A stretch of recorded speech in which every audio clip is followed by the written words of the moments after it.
日はですね琵琶湖一周の旅をですねコルドリーブスでやっていきたいと思います。ということで今回は一緒に RJC カーオブザイヤーの選考委員ですね、はい、水島さんと一緒に、今回ですね琵琶湖一周をご案内していただくということでよろしくお願いします。よろしくお願いします。はい、じゃあまず最初スタートはどこになるんですか？その前にね、琵琶湖って400数十本川が入ってくるんですよ。要は川の水が琵琶湖に流れてっていうことで450本60本あるんですけど、出ていくの何本だと思います？どうだろう、半分ぐらい200とか。そうですよね。1本だけなんですよ。それで1本だけなんですか？1本だけで、じゃあほらよくねこっちのエリアの方言うじゃないですか、琵琶湖の水止めるぞみたいななんかこうあるじゃないですか。あれ本当に琵琶湖の水止まったら止まっちゃうってことですか？もうあながち要は南側に位置する京都とか大阪とか全部アウトですね。そうなんだ。そっか、じゃあ早速その琵琶湖から出る唯一の川に行って、じゃあそこがスタート地点ってことですね。そうですそうです。これ後ろにあるのがこれが琵琶湖ですか？そうですそうです。でね、鈴木さんね、このまま向こう見ていただきたいんですけど、橋ありますよね。あります。さっき渡りました。がいよいよ瀬田川で唯一の川です。じゃあここがいわゆる今回の琵琶湖一周の旅はここがスタート。そうです。一応最南端ではないけれども一応出口の川。あそこじゃあここからじゃあもう全部ブワッとこう郷土に向かって流れていくんですね。行きます。で最後は大阪淀川行って淀川になるんですね。で今日僕たちはこのままもう向こうの北に向かって、琵琶湖の東側ですね。東側ですね。東側ですね。を走っていくという感じです。じゃあちょっとね、じゃあ琵琶湖を左回りですね。そうです。左回り、時計と反対回りでじゃあ今回回っていくということで、じゃあこれからじゃあスタート地点ということで、じゃあこれから一つよろしくお願いします。よろしくお願いします。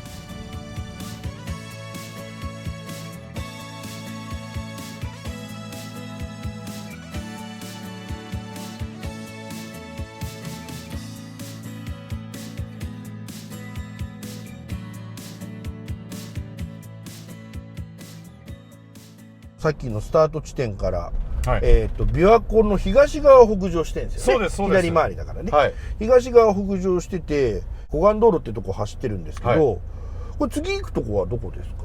近江八幡ですね。近江八幡。そもそも近江八幡の町っていうのはどんな町なんですか？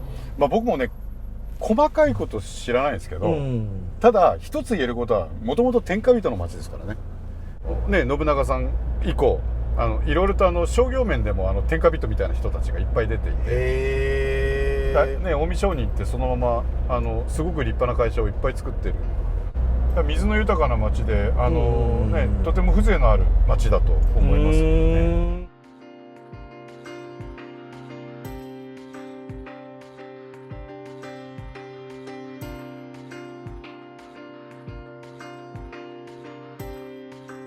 すごかったですね。いやすごいですよ。何がすごいってなんていうんですかね、自然の中にあるというかね、もう建物から建物に見えないようなね作りにして。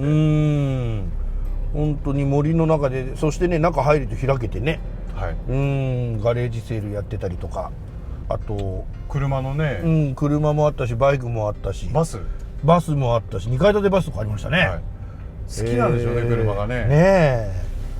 お菓子もなんかいっぱいおしゃれな洋菓子から和菓子までね、一通りありましたね。なんか近江八幡の出の種屋さんが、要はここの本社があるっていう。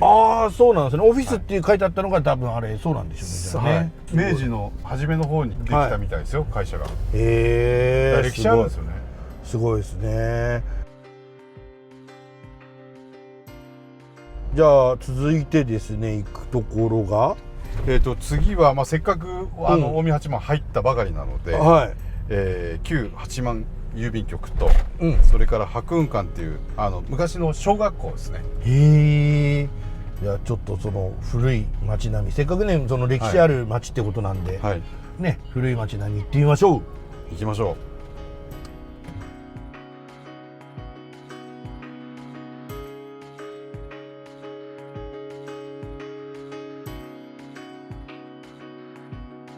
古い建物が非常に多くて、それが残されてたんですね。すごいですね。でお店とかもねいろいろあったりとかして、その場所によっては結構なんていうんですかね、もうただただ観光していく、そうですね、スポットとしては本当食べ歩きとかもね楽しそうだし、できると思います。はい。今日ねちょっと水曜日で安いとこ多かったじゃないですか。これがね普通の日だったり土日なんかはねやっぱり混むんでしょうね。混むんでしょうね。郵便局、でその郵便局も土日が中でコーヒー飲めたりとか営業されてるみたいなんですけど、今日はねお休みだったですしね。そうですね。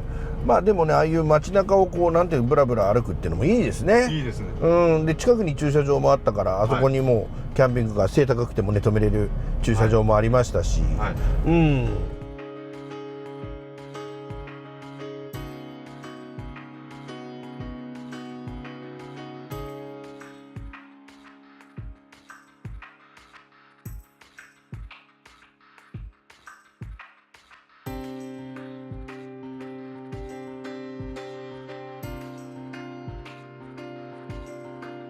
本当に水が近いですよね。湖って近いです。僕ね若い頃に、営業でこの辺ずっと回ってたんですけど、なんか通りの向こうがね濡れてるなと思ったら琵琶湖の波で怖かったです。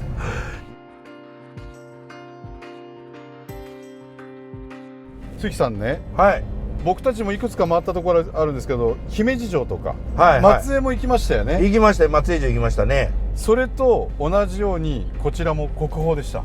この彦根城。彦根城もね、何回か彦根城好きで来てるんですよね。そうですか。上まで天守閣まで行ったんですか。その時はもうがっつり天守閣まで行ったんですけど、彦根はいましたね、上にね。彦根上で住んでるから住人なんです。上にね彦根はいましたね。石垣もねお堀もすごいですよね、これね。そう立派なんですよ。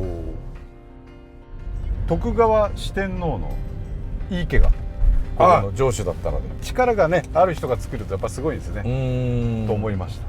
そう本当にねいいお城、ここおすすめのお城ですね。お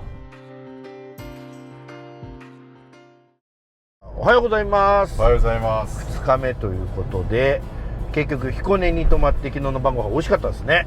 昨日はそう美味しかったですね。美味しかった。お魚とか、そら豆の唐揚げ美味しかったですね。美味しかったですね。美味しかったですね。今左側ね琵琶湖があるわけなんですけど、次どこ行くんですか。黒壁スクエアってね、とてもなんか何見ても出てくる多分すごく有名な場所だと思いますので、そこ行ってから、今度は琵琶湖の最北端あたりを回って、で、今度は西側の方を走ってっていう、まさに一周をねしようという感じですね。ちょっと楽しみですね。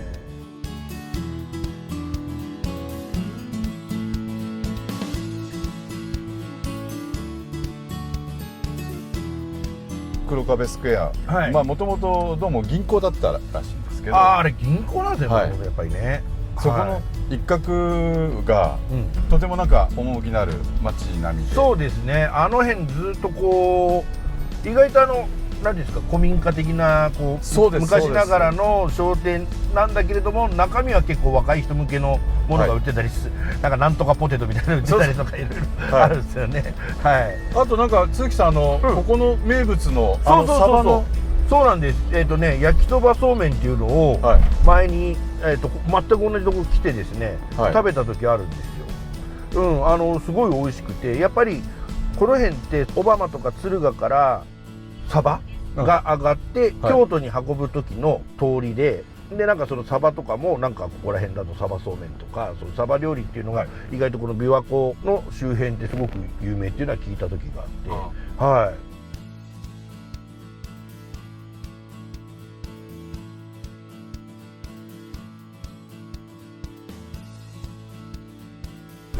地蔵院の門前町としてここを栄えたということなんですけど、ここのね道もなかなか趣がありましたけど、何よりも山地酒造すごかったですね。これ日本で4番目に古いって言ってましたね。そうです。1530年代って書かれてたですかね。僕たち造り酒屋と聞いたらついつい寄っちゃいますね。ついつい寄っちゃいますね。あの建物をね、あそこも本当に昔からある、はいね酒蔵ってことで、ね、あれですけど、そう酒蔵の歴史古いけど建物自体は100年前でまだこの辺じゃ新しいんですよって1世紀ですよ。そうですね、もう昭和3年って言ってましたね。いやすごいですよ。カメラ屋さんのおじいさんが出てきてちょっと教えてくれたんですけど、はい、山地酒造さんとか、はい、通りはあそこはいい欅を使ってるんだそうです。ほとんど欅で作られた建物。特に山地さんはすごいって言ってました。あ、そうなんですね。もうね文化財に指定されてたりとかね、はい、そうですされてるからやっぱそういうことなんでしょうね。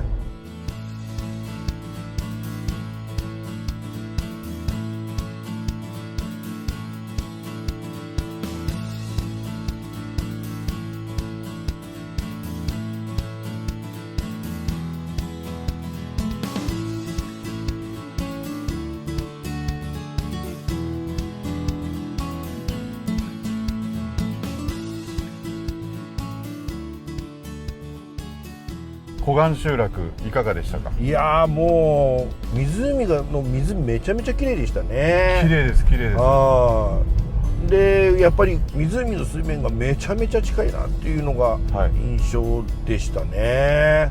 石垣があって2種類あって、一つは家の水平、要はちょっと坂になってるので水平を保つための石垣と、もう一つが、高波から守るためにっていうこの2つ役目があるみたいで、一応防波堤。そうですそうです。だからとてもね穏やかですけど、そういうね波が高くなる日もあるんですね。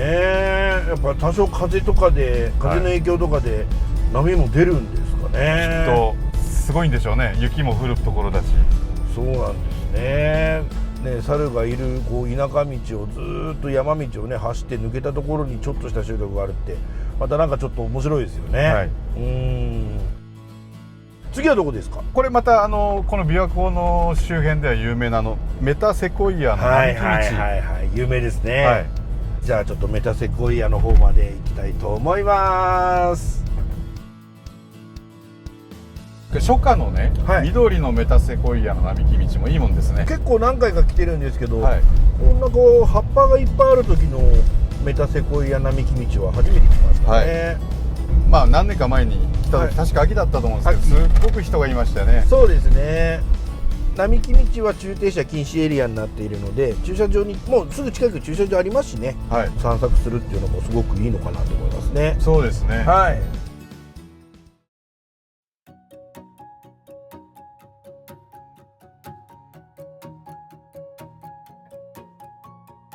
琵琶湖一周200キロお疲れ様でした。お疲れ様でした。ありがとうございます。隣に座ってただけなんですけど。いやありがとうございました。すごいですね。この最後この景色、標高がね、このままこの山道を行くと比叡山に行くわけですけど、ここまでねギリ大津市ですから。大津市。はい。だけどもこれ今僕の今いるところが比叡山。比叡山。でその先が延暦寺、有名な延暦寺。もうすぐですよ。鈴木さんね、昨日のスタートが、あそこのこのね指の先にある岩場瀬紀範島公園、あそこからスタートしたんです。あそこですね。あそこからスタートして緑色のとこからほぼ一周したと。そうですよね。近江大橋見えましたもんね。そうですそうです。実際僕たちはねもうちょっと京都の方から来てるから、本当にほぼ一周したっていうところですよね。そっか、京都から来るときはどっかこの辺降りてそこからぐるっとそうです、一回戻って渡ってますもんね。そうですそうです。だからもうほぼ一周ですよね。下の見える町のところからスタートぐらいだったんじゃないかな。なんか土地勘もね分からずぐるっと回りましたけれども、この琵琶湖一周っていうのはさまざまな文化とかね、そういうのもたくさんあるなって本当に感じました。コルドリーブスを運転してても気持ちよかったんじゃないかなと思うんですけど。そうですね。ちょっと高い位置に運転席があったりとか、後ろはもうちょっと高い位置に窓があるので、見晴らしも良かったんじゃないかなと思います。僕はずっと左を向けば琵琶湖があって、ずっと琵琶湖でしたね。たまに右出ましたけどね。たまにありましたけど。わかりました。はい。ということでこちらこそいろいろご案内いただいてありがとうございます。楽しかったです。またこんな機会がありましたらぜひ思いついたら旅に出るみたいな。そうしましょう。それが醍醐味です。そうですね。それがキャンピングカーだったりするんで。はい。ということでまた今回ありがとうございました。誘ってください。ありがとうございました。はい、ありがとうございます。